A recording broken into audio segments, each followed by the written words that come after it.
Jormungandr waits. The world serpent, Loki's spawn, vast enough to encircle all of Midgard, patient as a glacier. He does not need to hunt. Everything comes to him eventually.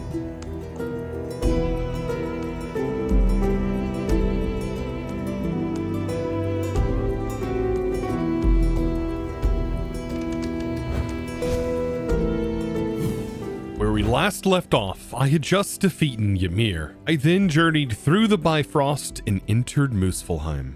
And upon entry, a rush of knowledge entered me, furthering my remembrance of energy matter covalence, which allows me now to convert matter upon demand. But there is still so much to discover and so much more to learn. We were even granted the ability to fly, thanks to the power of the Swiftwolf Rendingale. Now, even though we have dipped our toes into Muspelheim, I think we should definitely go back and give Niflheim a test. In doing so, not only will we gain the knowledge of several different mods that we will gain access to, but we will gain access to several more points from Niflheim itself, thus learning the power of that realm, all of which is strength that we're going to need moving forward. And so today, instead of exploring Muspelheim, I think we shall explore Niflheim. And with our newfound strengths and abilities, such as the ability to fly in said dimension, I think the progression through here will be much quicker than our journey through Jotunheim was. So we must enter again through the Bifrost. And in here, we shall find our other dimension, or realm, I should be calling it. So we now will travel to Niflheim and go through our portal and take a journey into another realm. You descend into Niflheim, and the mist drinks you whole. This cold is not the honest frost of Jotunheim. That cold was a blade. This is a poison. It seeps through skin and thought alike, whispering in voices half remembered, pulling at the edges of your mind like drag-off fingers through grave soil. The mists of Niflheim are the oldest things in all of the 9 realms. Before fire, before frost giants, before the gods drew breath, there was the mist. It remembers everything, and it knows that you are half-blood. It can taste the divinity in you, thin as it is, and it is hungry for it. Guard your strength. The spirits here will not fight for you openly. They will try to bleed you slowly, sap you, until you wander the fog forever. And coiled in the deepest dark, where the roots of Yggdrasil plunge into frozen water, Jormungandr waits. The world serpent, Loki's spawn, vast enough to encircle all of Midgard, patient as a glacier. He does not need to hunt. Everything comes to him eventually. And so here we are in Niflheim, and we have spawned underground, it does appear. And there is some kind of nasty water here with skulk veins. Oh, this is not what I imagined and I wanted to see nearby. But by holding shift in the vein mine key, I can set this to a small tunnel and I should be able to vein mine my way straight up and out of here, especially now that I have access to being able to fly, which is so good. Immediately, though, I am hit with Isnium ore, which is kind of interesting. Can I even mine this? I can. And I gain access to Isnium right from the start? This material, by the way, is a high-level occultism material. I do want to work my way all the way up and out of here, if at all possible. I think I am nearing the surface. This is snow, so we are definitely nearing the surface. At over 250 blocks up, I have made it. Oh, and this place is so desolate. This is wild looking. And there's a massive structure up here all ready for us to plunder potentially. Oh my, this is huge. Is that already a boss? If this is, I do not think I am ready for this. What is this even from? This is a cataclysm arena, and one I've never seen before. I mean, there's even diamond blocks in this, full of diamonds, so finding diamonds, if we would have went here, would have been rather straightforward, I think. Yeah, there's a whole block of it right here. Beautiful.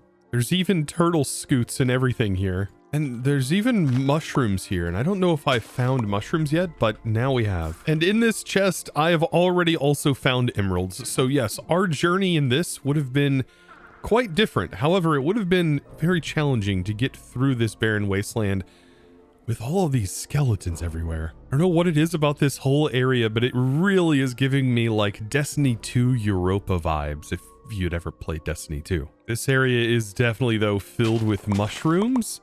We have red and brown mushrooms on the surface here. Now, upon reaching here, we unlock Enchanted, Blood Magic Tier 3, Occultism Golden Chalk, and then Animus Spellbook, which is a different mod I don't think I've ever used. Same with Enchanted, I've never used it. And then we get access to the Ars Nouveau Archmage Spellbook, which I believe requires a Nether Star, and we do not have access to yet. But we also gain a skill point. So this is Niflheim. The mist swallows me the moment I cross over. Thick, cold, and unending. Swirls around me, waiting for the right moment to consume me. The land is an endless carpet of snow with mountainous peaks reaching into the endless dark sky. I should move forward and gather the resources needed to defeat Jormungandr as soon as possible. To move forward, we must fuse consciousness. Deep within this realm exist curse wells filled with darkened tears of solitude and despair. It is said an ancient and forgotten power slumbers within. I should throw the Encyclopedia Arcana into the weeping well to see if something changes. I wonder, what would happen if I were to... Would it consume me?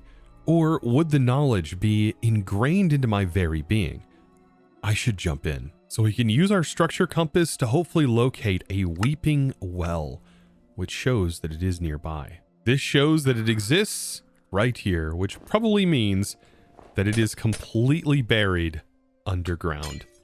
And so back down I go. I hear it pulsing. Oh, and we have definitely found it. This.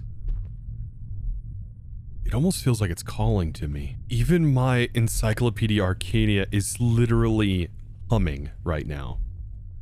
I should throw it in.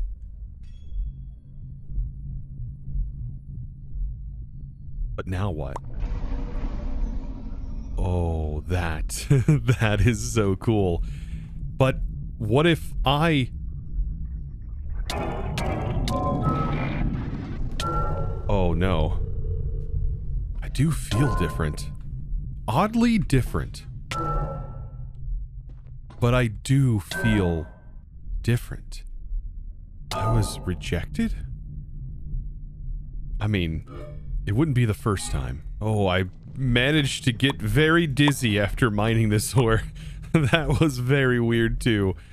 So many weird things are happening right now. But now that the encyclopedia has been changed, what's new? I don't know. We now have the Chronicles of the Void, however. Oh, that is nifty.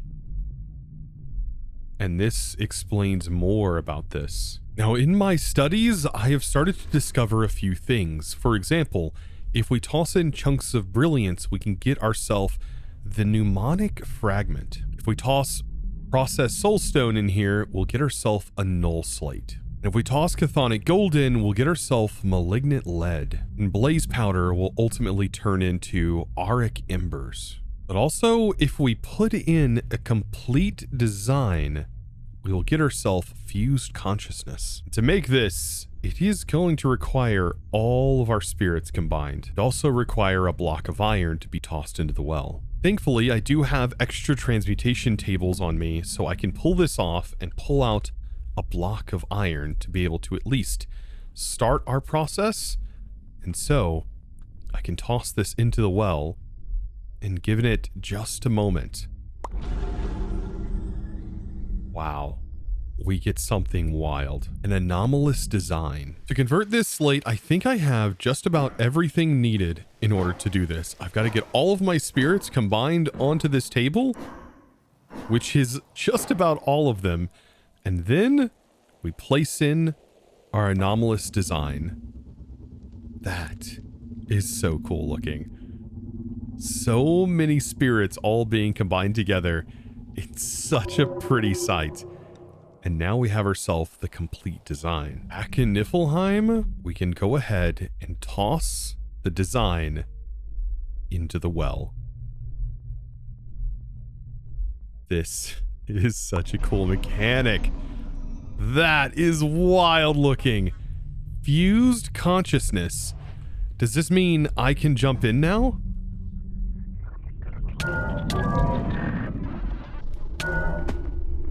Right. Okay. So I may have been rejected again, which is fine. But I now have fused consciousness. Do I also toss this into the well? No, this has definitely been changed. Upon completing this quest, we get ourselves some more skill points, more of these spirits, and more skill points for magic. This item is, by the way, used to summon Jormungandr. After throwing myself into the well, I have unlocked new recipes, new gear recipes, which can make my current gear even stronger. For this, I have to make malignant pewter ingots, which to make these require iron and netherite, which we will have to obtain eventually. Now, while we can't craft it at the moment, I will be able to once we dive deeper into Muspelheim. For now, we must continue on the Magician's Blood Orb. A binding reagent is the main ritual catalyst used for summoning Jormungandr. Although its recipe is trivially simple, it only accepts blood sacrifices at a tier 3 blood altar. So now we are tasked with expanding our blood altar to up to tier 3, which, by the way, in case you didn't know, this is the base tier, so just the way we currently have it, which means we need to go up one more tier and then one tier after that in order for this to literally become a tier 3. And it's not too bad to do. And if we take our Sanguine book, we can actually take a deeper dive into how this functions. So if we go all the way to the blood altar section and we go to blood altar, we can scroll through until we find all of the sizes needed for everything. And you can see this right here is what is going to be required for at least a tier 3. So we just need some sort of lighting cap, like a glowstone or anything like that. And then we just need stones laid out all around it. And what I like to do is sort of plan it out like this, where I see the max size. And for example, I have this up to tier 5 and I've placed it in. And so now I know exactly where my first starting position is going to need to be. And so all I have to do is take my, my blood altar over here, and I just need to simply move it and place it directly on top of this block to start building this all out. Now, to be able to make more of these blank runes, I have to make blank slates, which means we need to send in cobblestone or stone into our blood altar, and we need to make sure we have enough LP. And so setting up some sort of automation for this will be kind of necessary. First thing though I want to do is start laying out my runes that I currently have, and we are almost to tier 2. This is where we start to encounter our first problem. If we use any means to automatically hopper items into this altar, well, the cobblestone is just going to bulk build up, and it's going to take significantly longer and drain this quite quickly in order to convert it into runes. Instead, what we want is to only send one cobblestone at a time, but this can be kind of challenging as the idea of regulating inside of mods is kind of constrained to a very specific few mods. And while it is possible within Blood Magic itself to use its own piping methods, we don't actually have access to them. I think the easiest form of regulation is to be able to use the XNet mod. And this mod right here is quite versatile. To be able to do this, we'll place in a controller just like so, and we are going to need some sort of generator on here to be able to provide it with some power. Now with it powered, I want to use a regular connector. This is going to be a blue connector, and I want to start routing our cables around. And you're going to notice you can see a mesh outline while you are holding these cables, which is kind of cool and holding shift. Now, regular connectors can only connect to one face, but advanced connectors, well, they can connect to more than one face at a time, which is going to be quite useful for keeping this nice and small. So I just want to route these cables around, and then inside here, I want to label what these in. And so this is going to be in barrel. And we'll need this because we'll actually see this inside the interface. Now, because this is one connection, it'll be in barrel /altar. just like so. And we can actually see the altar in this menu. And there we go. I spelt it wrong. The other side, I'm also going to label out barrel and altar. Inside the interface, this is where things get a little bit more confusing. So I am just basically clicking on the controller, and this is where everything happens. And what we want to do is select a channel and then select what we want it to be. And in our case, we want to deal with items. So storage is one thing, but items is the thing that we want. And we want to create a items channel. Now inside this channel, we can now see we have our barrels, and this is the in barrel. And so we'll create a new channel on the in barrel. And this is where we're going to set this to extract. Then we need to find our in altar, which isn't showing the image, but it is right here.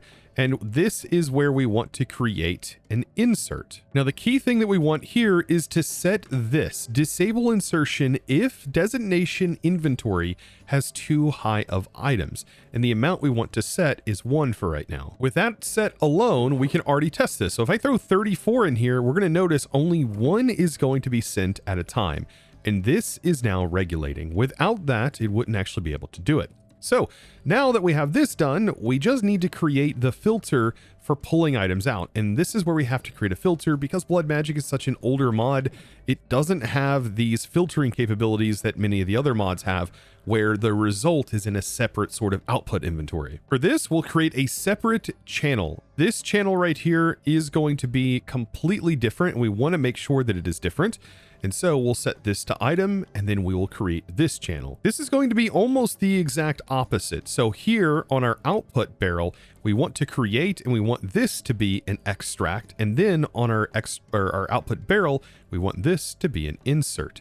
And we want to make sure this is set up this way. However, on our extract, we actually want to filter the items that we want to be pulled out. And I believe by default, it is set to whitelist mode. And so if I just drag in a blank slate, this should only extract a blank slate. And then also on our insert, we also want to make sure that this is also only going to be inserting a blank slate, just to make sure there is no conflict and confusion between these two channels. With that set up, a way we can test this is by tossing this in and making sure that cobblestone isn't getting over here. Okay, and so with that done, we should have this ready to go.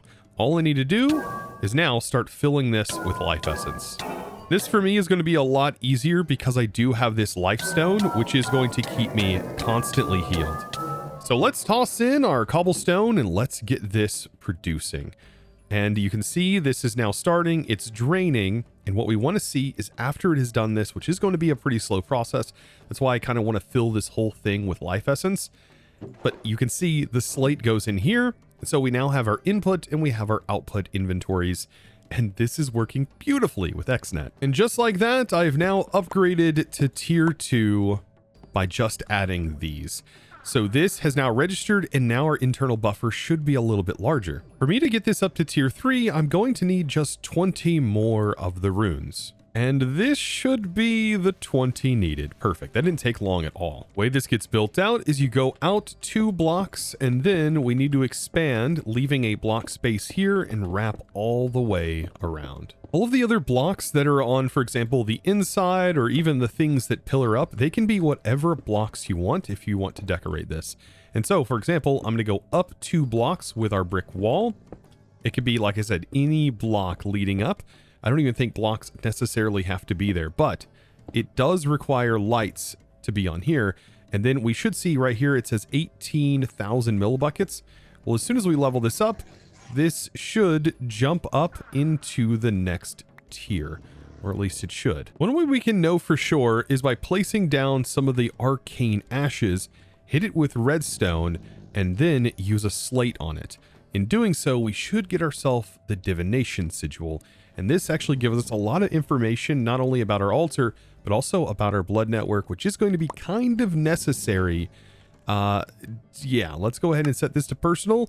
And then when I'm looking at this, it now tells me in the left-hand corner that it is a tier 3. And when we right click, we can actually see how much blood is inside, or life essence is inside of our essence network. Now, to level up our orb to apprentice, we're going to need a block of redstone, but also to level up the next level to get the one we need, well, this is going to require that isnium that we actually ended up finding, which is quite nice. So we can carry this over to our furnace, and we just need to smelt it. We now have everything required to get upgraded on our orb. There is just one problem.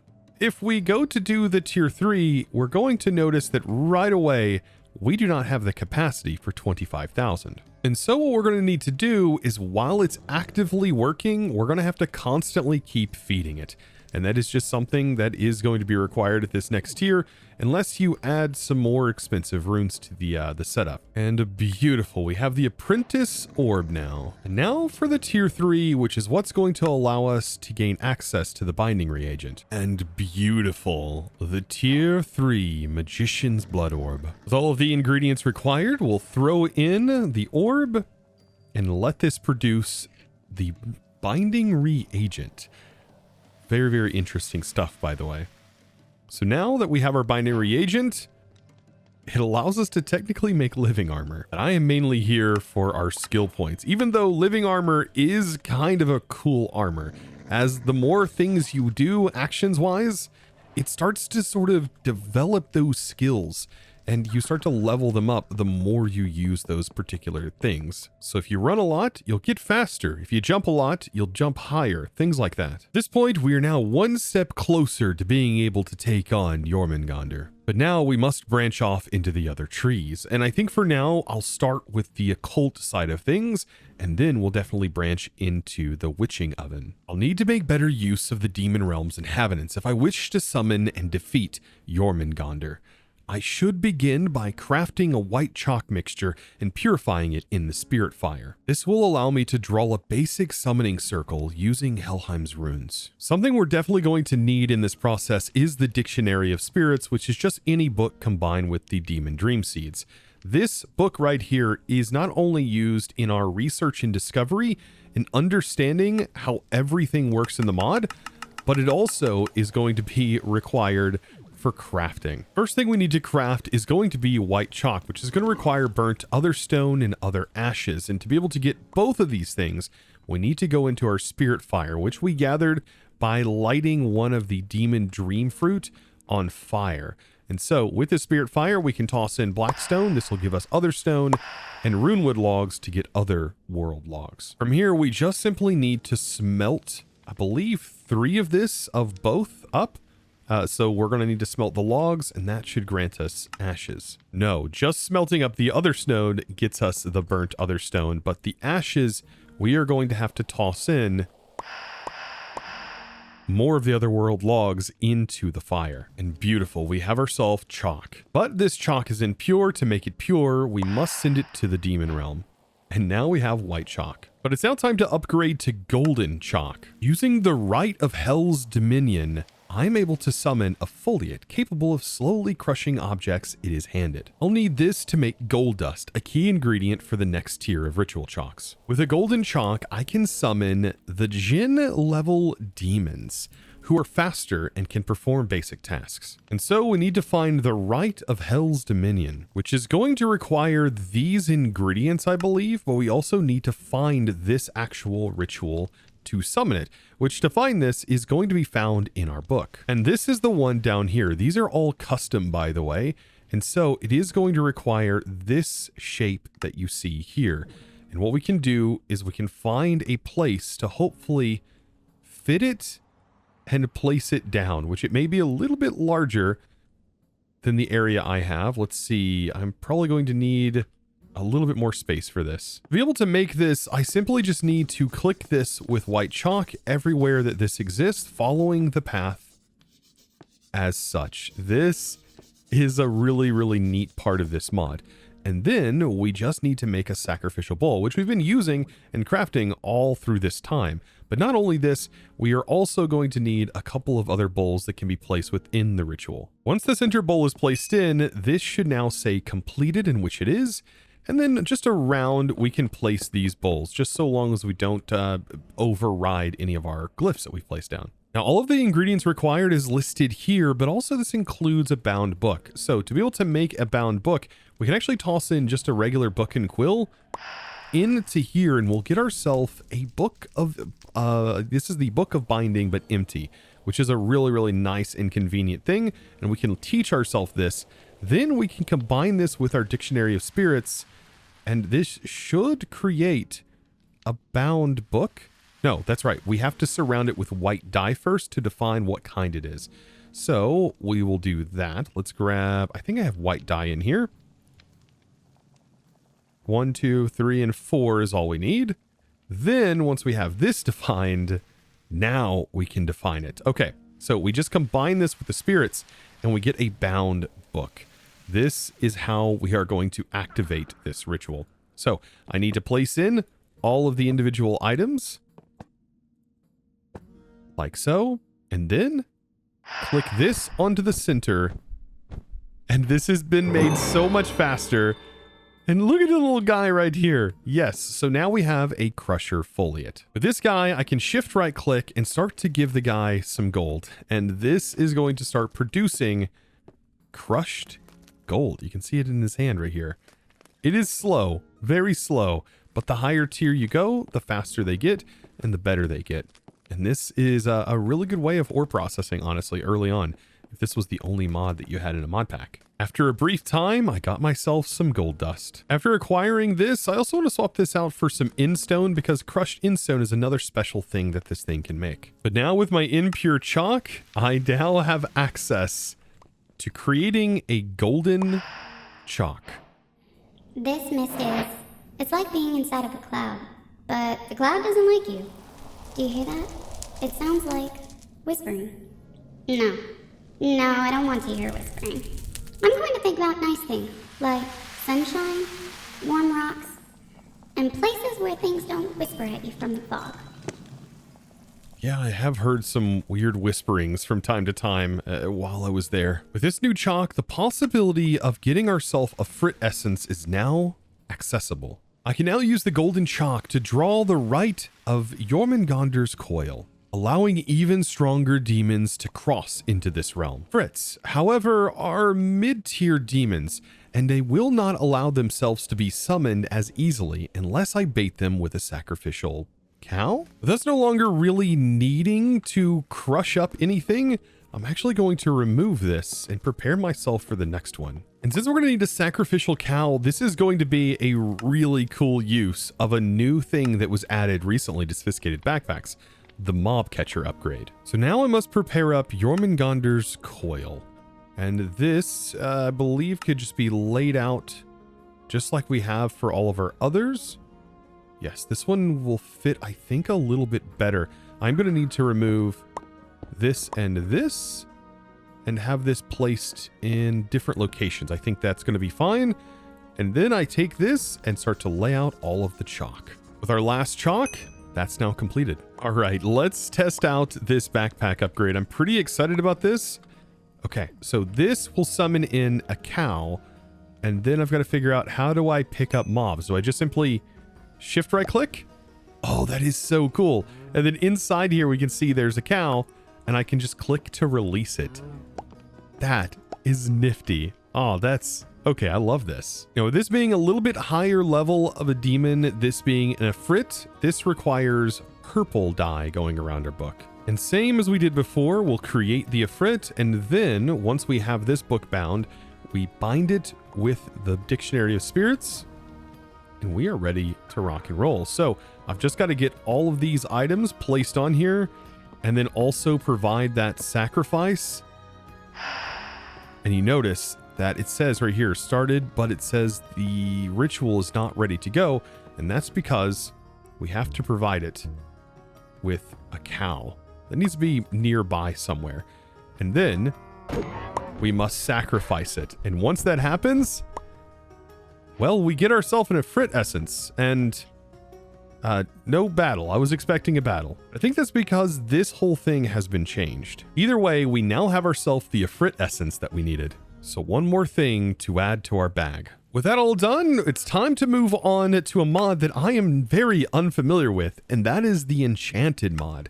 And this honestly seems quite simple to get into. We first need to get ourselves, well, a witch's oven. This right here is going to be the start of all of this. But we also need to take clay and make ourselves some soft clay jars that then need to be smelted into regular clay jars. Not all rituals are used to summon or access things from other realms. Some can be used to extract from the items themselves. Though the witch's oven is clearly not a ritual, it can still be used to acquire magical extracts and store them inside of a clay jar. So with this, our goal is to take something like oak saplings and turn this into the exhale of the horned one. So I'll take some saplings and place in the jars, and then I'm assuming we also need some sort of fuel source. So coal or anything like that should work. And as long as we have this, it's just going to start working. Yeah, kind of like a furnace. That's pretty simple, right? And this produces ash, and I don't know if like maybe it's a sometimes that it will receive the thing from the jar. I don't know. It does appear that this is sort of like a byproduct of this process. And so yes, it is kind of not one-to-one, but this is exactly what we're looking for.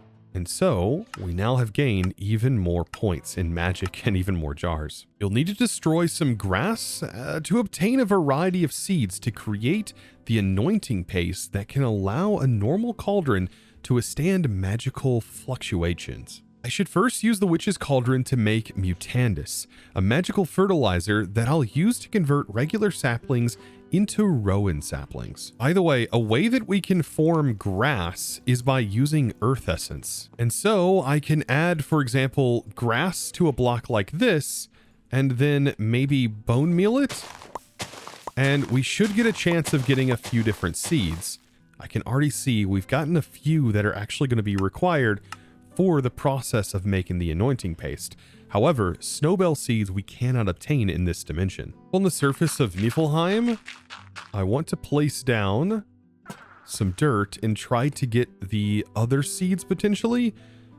So we place in some grass, and we just need to bone meal this, hoping the other seeds. After a while of bone mealing the grass here, I now have gotten myself the snowbell, which gives me all of the base seeds and also the belladonna I also got in this dimension. And with all 4 seeds, I can make anointing paste, and I'm supposed to be able to click this onto here and it makes a witch's cauldron. Interesting. If I plan on making mutandis, it is going to require an egg and also a mandrake root, which looks like I just have to farm the mandrake.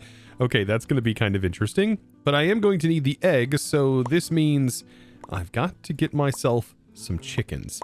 I do want to plant this mandrake, and I'm wondering if it's like old witchery was. Okay, it's not, where like a actual mandrake spawns and just pierces your ears like the ones you would see in Harry Potter. For waiting around and getting myself a chicken, I had also started working on getting some different types of things in our jars here. So for example, the breath of the goddess is going to be needed, and we also need foul fume, which I'm getting from logs. Underneath the witch's cauldron, we do need a campfire. So I do have a campfire underneath there, and I've filled this with 3 buckets of water. I also farmed up the mandrake root, which was quite easy to get. And so with all of these items combined, I think if we just drop the items in, there we go. That should slowly produce the stuff we need. That is such a cool magical effect. Apparently, once it's finished that animation, you just right click and that pulls it all out. Interesting. Okay. And then for our next step, we are going to need to get ourselves a jungle sapling. Then with the jungle sapling, we can place that into our array from blood magic and use the mutandis. And this should guarantee it. Otherwise, it is going to be a random operation as we have to cycle through all of these different things till we would have eventually hit the rowan sapling. With the rowan sapling now, I do want to start technically burning it up because there is a chance we'll get a different type of essence from our jar. And we now should also be able to grow this sapling because we are going to need the logs for the next step. And I wonder, does this drop anything special? Just saplings. Okay, perfect. If I want to start infusing more magic into things, I'll need some sort of vessel that is able to store magical power. A 3x2 altar will serve as the perfect vessel if powered by a variety of magically inclined items. This stored power will be consumed upon use. The breath of the goddess we can get from birch saplings, and these come from oak. We also just need all of this stuff combined up, and we need 6 of these altars. And I'm assuming we place it down just like so. Huh. And we were given a skull, and so by default it says right here 263. And so can I place things on here? Yes, and this actually starts to go up. Interesting. Thankfully, the guide me does give me some clues in order to be able to get this up. For example, a chalice. There's also some light sources, torches, candles, things like that, skulls, all this stuff will help. So we do need to improve this because ultimately the item we need is going to need 2000 altar power. And so to be able to get this, we also need the entombed stone, which is going to require the whiff of magic, which is coming from the rowan saplings. So I shall make myself some entombed stones, and then use that attuned stone to craft a distillery. And now that I have an altar storing magical power, I'm able to craft and use a distillery to distill gypsum. And so I shall place the distillery, I guess, you know, it's so small, I'll just place it right next to everything else. And inside of here, what I'm able to do is break down some of our wood ash. And mixed with the foul fume, this, when crafted, should break down into some basic components. And there we go. Perfect. Then finally, after all of this, we get the witchcraft book. I feel like I should have got that earlier. Now, I do need to get my altar increase. I've made the chalice now, but we're still setting pretty low, and it was actually lower than 1,000 before. But it does need to see, like up to 16 blocks away from it, some different types of materials. So I actually want to start converting this to grass, maybe place in some crops. It just tells me to place in some random blocks in here. So now all I had to do to get to this level is I made that chandelier, the chalice, planted 2 of the trees and placed dirt underneath it. And this is now over 2,000, which is what is required in order for us to make this charge attuned stone. Just when I thought I had enough, I actually don't have enough, believe it or not. Because for this ritual, I am going to need golden chalk, and to get golden chalk, we need 3,000 altar power.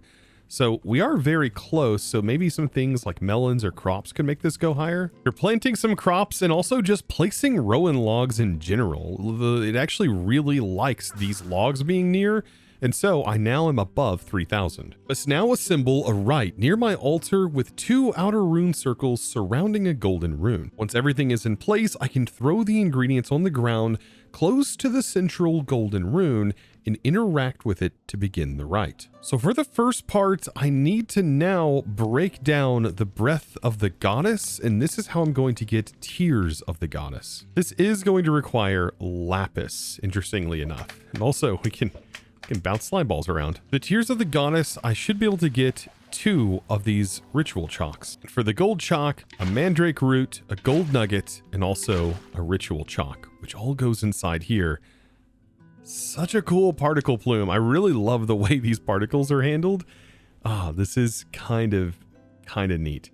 I should be able to just right click and we now have the golden chalk. Now we need to make the actual rite, and this is going to need to be nearby our altar. And so I think I'm just going to expand off for now, but this needs to be 1, 2, 3, 4, 5, 6, 7, 8, 9, 10, 11 blocks in size. So an 11 by 11. And now we must design this. Directly in the center goes the golden chalk. So 2 blocks out, a section of 3, and then 1, a section of 3 until it makes a full circle. Then we go out 1 and we do a section of 5, and then 1, 2, and then another section of 5. With that done, this should now be completed. Now with the rite performed, we should be able to take all items, and it says to simply just drop all of the items into the area.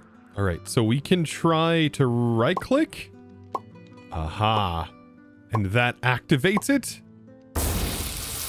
And then it gets created. That is interesting. And then this takes a moment to recharge. Okay, but that is now our attuned stone. That was a lot, but it is also required, as you can see here. So yet again, another item added to the list of completed. Just when you thought all of this magic stuff was over, we still have one more thing to do. We need to take on the frostmaw. The slumbering frostmaw is one of the many fearsome beings that can be summoned via the summoning altar. I can summon it in Niflheim by offering 4 soul infused dust and an attuned stone as a catalyst. Thankfully, we just crafted the attuned stone by getting into the enchanted mod. So back in Niflheim, it is now time to activate our summoning altar and spawn in the frostmaw. And how bad could this guy possibly be? It shouldn't be too bad, I wouldn't think. Beautiful. Okay. All right. Or we get completely frozen in place. But thankfully, I can punch him a couple of times, which is kind of nice. How resistant are you to lightning bolts? Not very at all. Okay. Ouch. Hey. I can still hit you, though, when you freeze me. This is still really, really cool. Oh, and I'm frozen again. Yep. Not much I can do while I'm frozen, to be fair. All right, let's try and get this. If I can land it. Oh, it does so much damage. Which is so good. And then this should deal extra damage. And I think we can just swipe him to death. I honestly have no fear of you. And we have destroyed the frostmaw and received the ice crystal. Beautiful. In completing this, we now have all of our points that have now built up, and we can use this in our fight against Jormungandr. However, this fight must be saved for another day, because today our adventures has brought us through several mods. And I tell you, I feel like today we have achieved greatness, as we have let magic now influence everything about our gameplay. And we have access to several new areas, and this is only the beginning. Now, if you enjoyed today's episode and you learned something new and you enjoyed going through Niflheim, be sure to click that subscribe button if you haven't already, and give this video a huge thumbs up. And if not for me, do it from Vet here. But now, without further ado, it's time for me to thank the amazing supporter of today's episode. And that amazing thanks is going to go out to Final Touch. Thank you so much for your amazing support and choosing to support me over on the Discord by becoming a Discord premium member and supporting my content in one of the best ways possible. Thank you so very much. And guys, I look forward to seeing you all in the next episode. And as always, thanks for watching.